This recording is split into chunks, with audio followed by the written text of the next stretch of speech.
everyone, and welcome to Joint Custody. Thank you for tuning in, and thank you, Matthieu Herbeau. I hope my French was good enough there.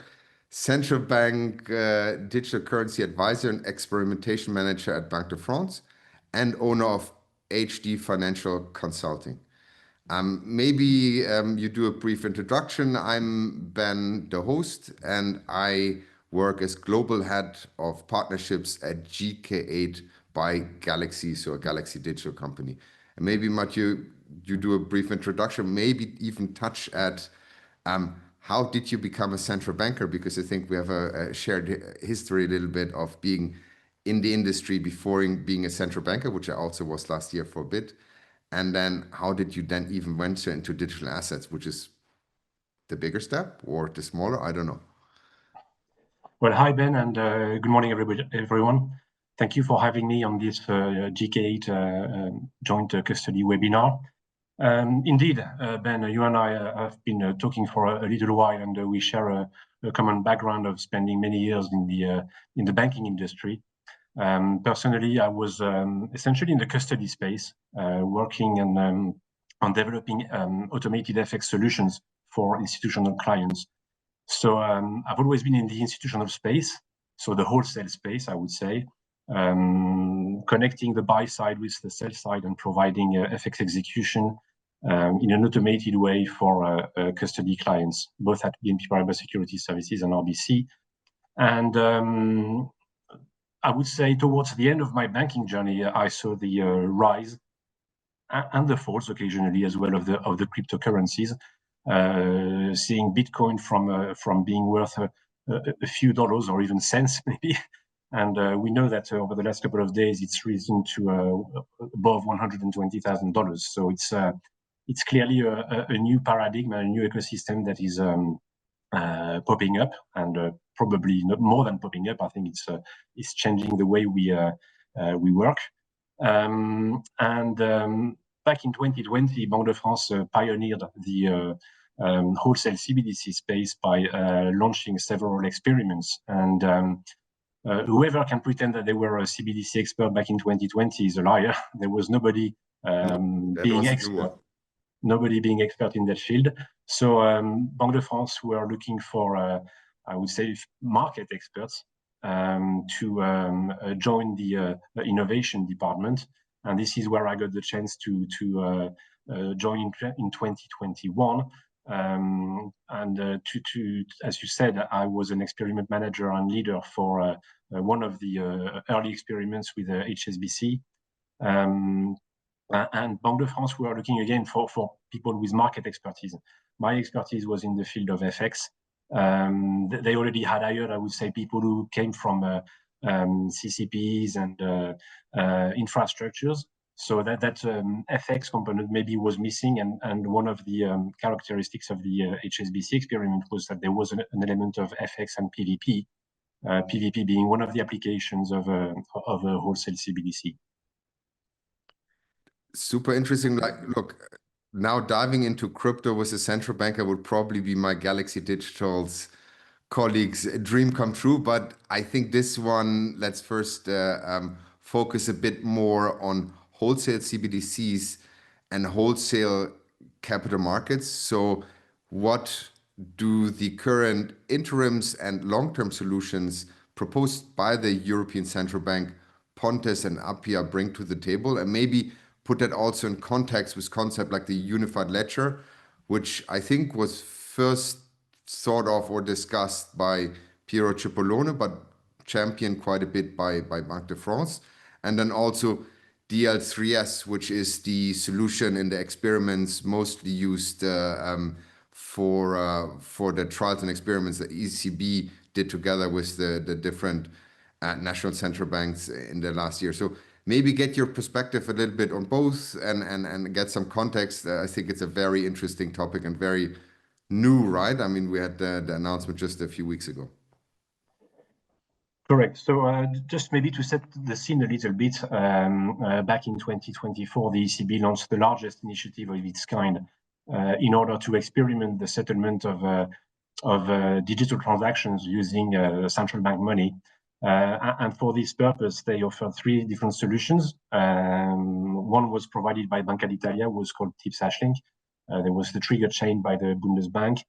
And Banque de France leveraged on its DLT-based solution, which was, I would say, the only one to offer a tokenized form of central bank money, which is the branded DR3S, as you mentioned. So DR3S was used in 10 experiments. So experiments were mock transactions and using central bank money, but simulated. And we did 8 trials, trials being real transactions, actual issuances, for instance, of bonds, and settled in central bank money. And in DR3S, again, was under a tokenized form of money. So it's been hugely successful. We had 64 participants, if I remember correctly, across 11 jurisdictions.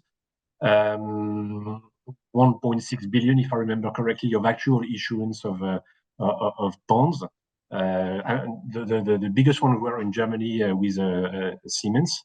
200 transactions of real central bank money being paid for actual transactions. So massive success.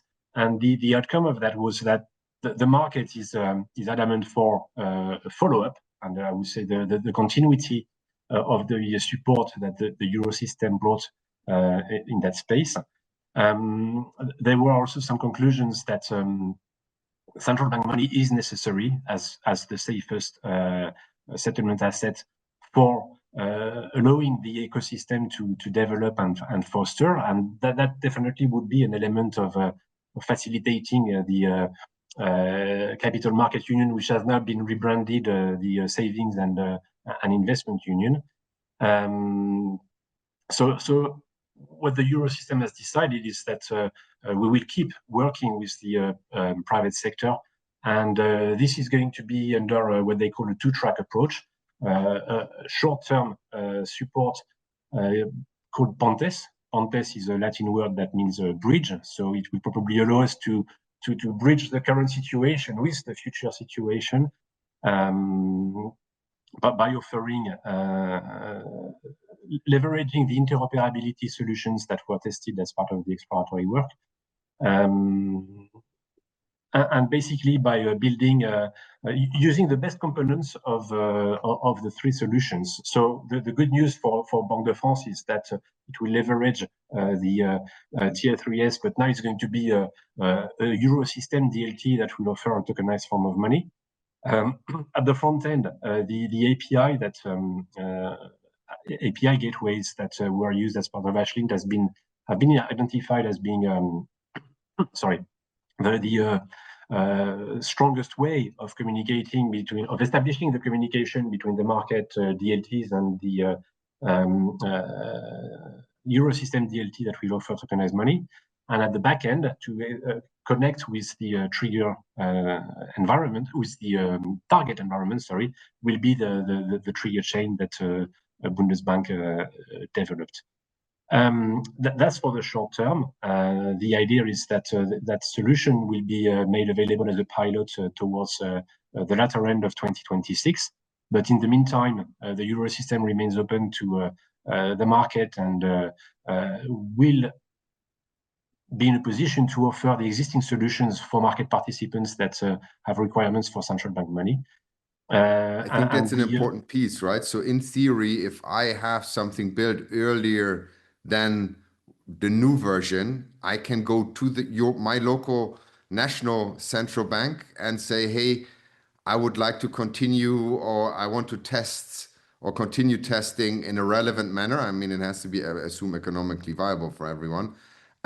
Can you help me, right? So I think that's an important message. It's not a we break here and then let's start again 2026, but it's if you have reasonable requests on using an interim solution or continue to use an interim, it's still possible, right? Because that was a surprise a little bit to me as well with the announcement, but I think most people didn't get it because it's well hidden in the subtext. So it's a very good message for everyone. If you actually have something, you can do it. Yeah, no, I agree. We needed to decrypt the message from the ECB, And to your point, there is an opening, I would say now, but I mean, clearly we are now in Q3 2025. So if there are, what you said is very important, Ben. If there are mutually beneficial use cases to be explored, the Eurosystem is open to doing more experiments and trials,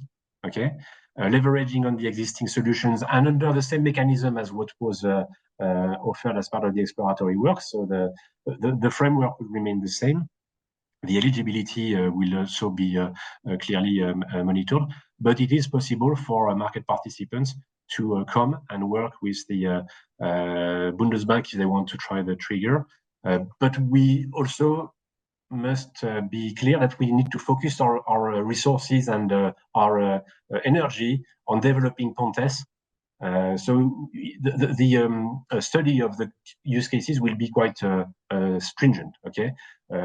It's not an open bar, but there are opportunities given to market participants for further testing. So to go back to the timeline, as I said, Q3, Q4, 2026, the idea is to go live with the pilot of Pontes. And the developments on Pontes will be incremental to make it stronger, better, but it will still leverage on interoperability.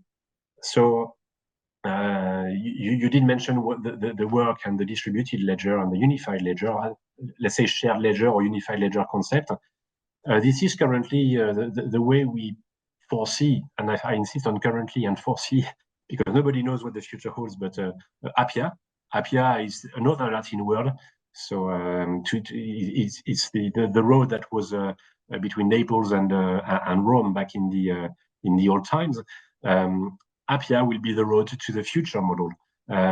Today, it's true that we believe that a unified ledger is probably ideal in the sense that that environment where securities, digital monies, under whichever forms, right? It could be a tokenized deposits, because this is a very hot topic at the moment, stable coins, but wholesale CBDC as well will be made available to facilitate atomicity and instantaneity, I would say, of the settlement of all the transactions. So the unified ledger seems to be the good model for the future. But you and I, having worked in markets for a long time, we know that a global, worldwide unified ledger is not going to happen. So there will still be the requirements for Pontes, bridges, or interoperability across those unified ledgers, which are likely to develop in Europe for the European market, but also in Asia, maybe for the Asian region, Oceania, US, whatever.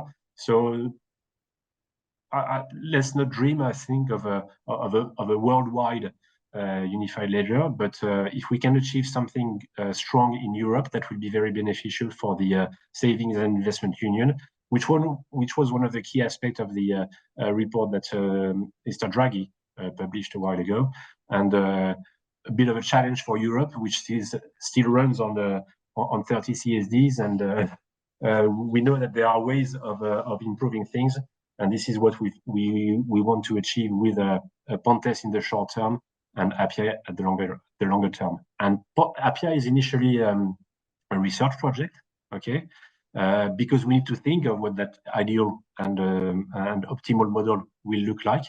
So there will be a lot of energy and again resources put in this research project with the publication of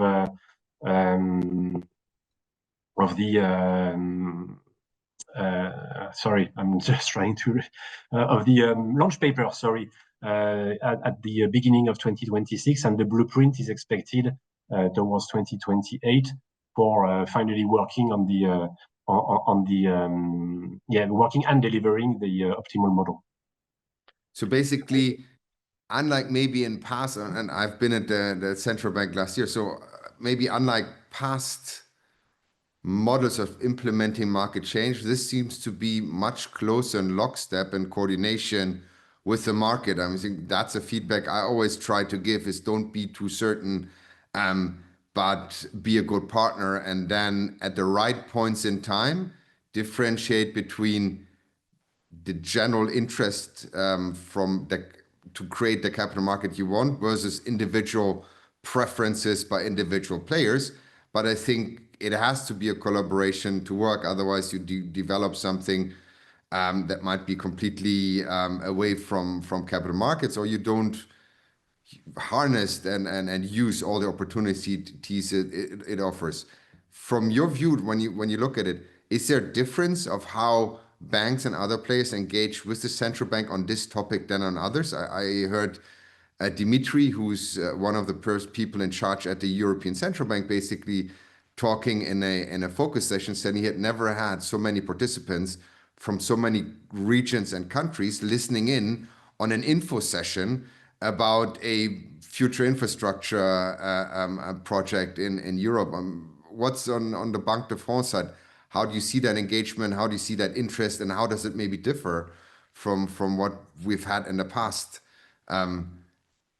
It's massive, and again, the success of the Eurosystem exploratory work is just another demonstration that there is appetite to be on that journey.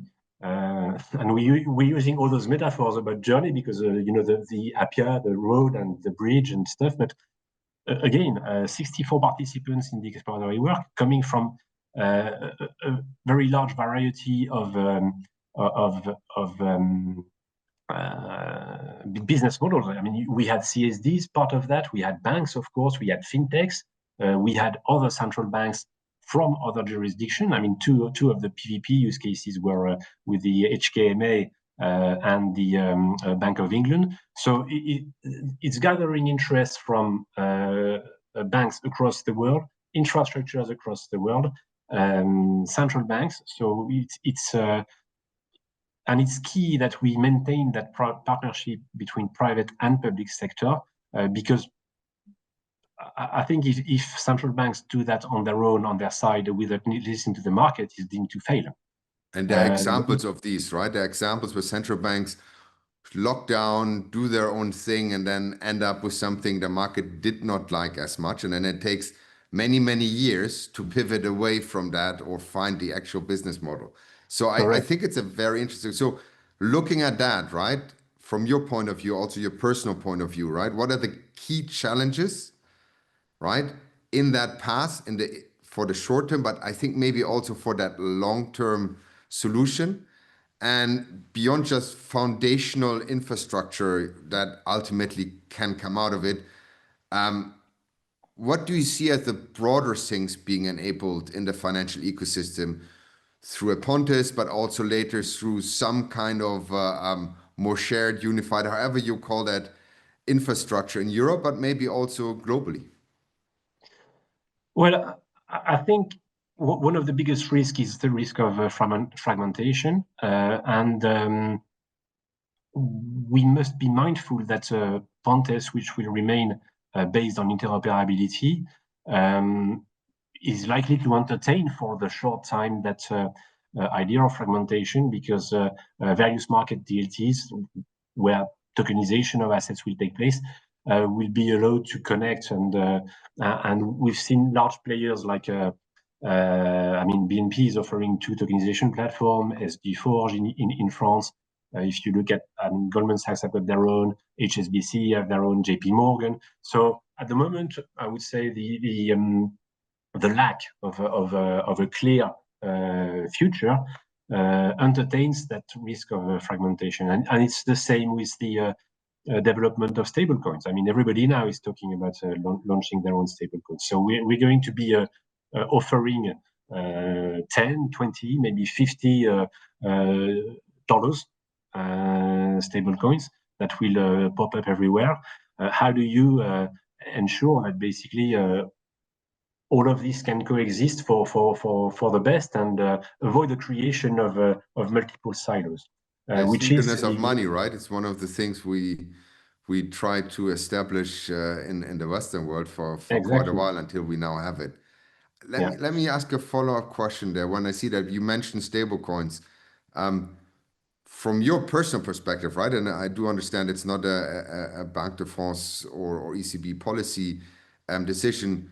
In that future Appia infrastructure, do you see stablecoins also play a role on the institutional side besides just central bank money. So the two-tiered system we currently have with T2S and commercial bank money and securities, right, is already existing, right? So that basically for the listener, there's a way to settle a security in Europe in a system called T2S.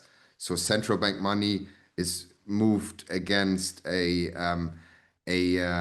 security, and then there's ways within the ICSDs or within banks to move a security between two clients without using central bank money. So basically using commercial bank money. And I also always see commercial bank money as an equivalent to stablecoins, while I see wholesale CBDC, even though that might not be the right term, the equivalent to central bank or money held at central bank accounts, right, which are digital today as well, right? And for that context, so you see in a future system, those two still coexist?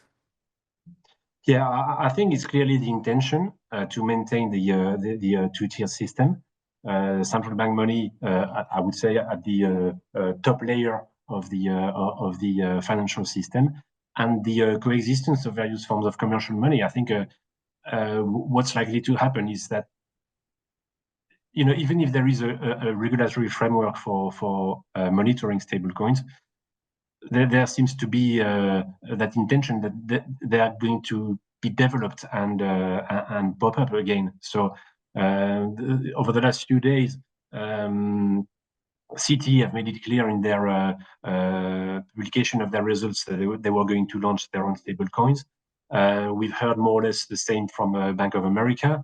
JP Morgan have launched JPMD, which is not a tokenized deposit, but rather a deposit token. So the notions between the the two is already there, right? Yeah. So the coexistence of various forms of commercial money seems like it's going to happen. But the upper layer needs to remain central bank money, and wholesale CBDC will remain regardless the safest form of money, and there is demand for that. You know, again, one of the results of the exploratory work was that wholesale central bank money and wholesale CBDC, I would say, is seen as an element to facilitate the tokenization of markets, and its creation will foster innovation and the development of a sound ecosystem again. We are very much want money to be risky again. Sorry. We, you know, as central banks, we are very focused on financial stability and singleness of money, as you said.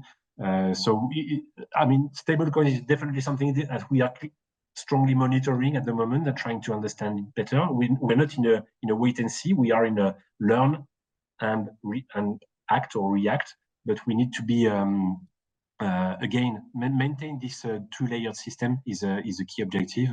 And understand well how it's going to work and how we can make sure that it doesn't create the next financial bubble and the next financial crisis.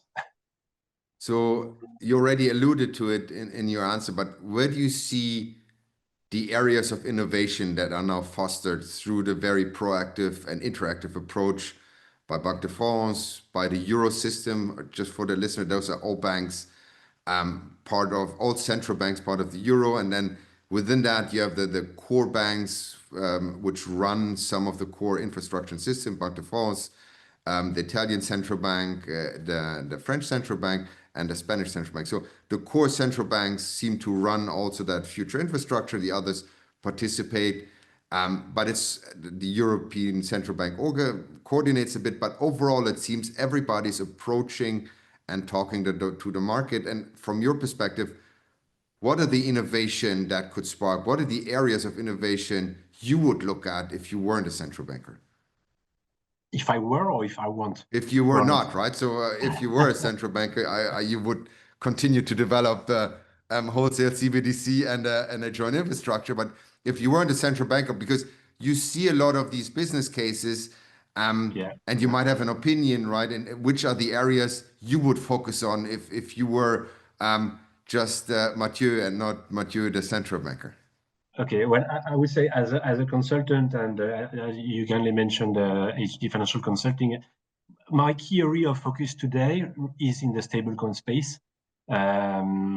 Again, because it seems to be it's crazy, over the last 3 months we've seen more white papers and more publications around stablecoin than any other phenomenon in financial markets, I think.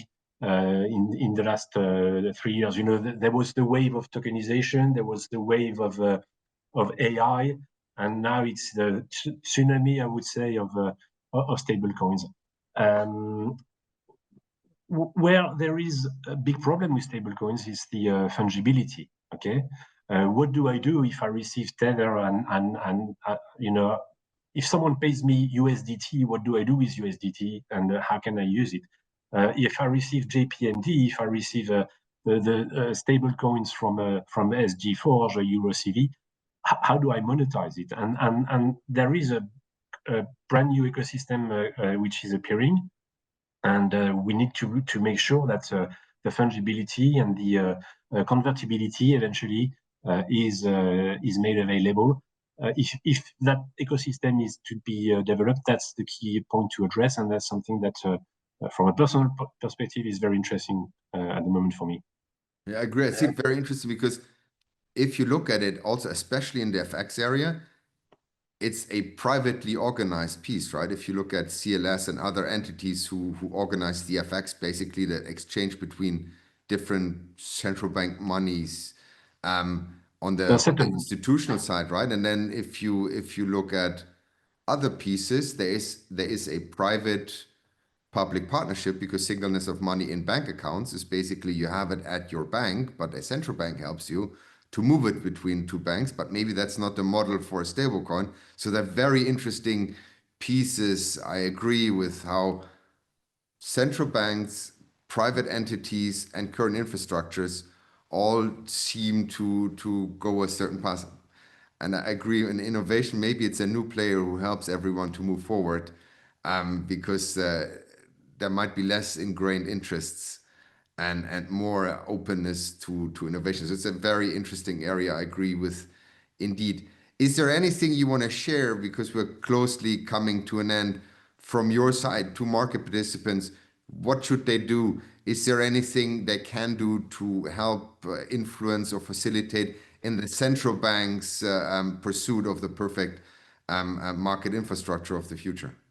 Well, yes, there is. The call of interest has been opened by the ECB for people to join and be part of the journey. So I would say come with us on Pontes and cross the river from a current situation to the future model, and then walk along the APIA with the Eurosystem. I mean, the partnership between private and public sector has been key to the success of the exploratory work, is going to be key to the success of Pontes, and it's going to be key to define the right model. You've been saying that initiatives carried out by just a central bank in its own jurisdiction would likely fail. So we need market participants to get involved. They have their voice. So we are willing to listen, of course. So the call for interest is the best way to get there. Well, then that's a great final word, right? The central bank asking the market to truly participate in developing the future together. I think it's a very collaborative approach and a great message, and maybe also counter some of the narratives out there here and there, right? I think I want to thank you for the very open and frank discussions, and let's stay in contact. I think maybe we revisit that in a few months, because I think a lot changes, and then we can even test what we have discussed today. I want to thank the listeners for listening in. If you have any questions, always feel free to ping me. Make sure you connect to Matthieu on LinkedIn, somewhere else. He's always open to connect and discuss, as far as I have known him in the past years. So make sure you do that. Thanks a lot, and sign up for next podcast. Thanks for listening in, and thanks for joining, Matthieu. Thank you, Ben. Thank you to the audience as well, and see you soon. Thank you. Thank you.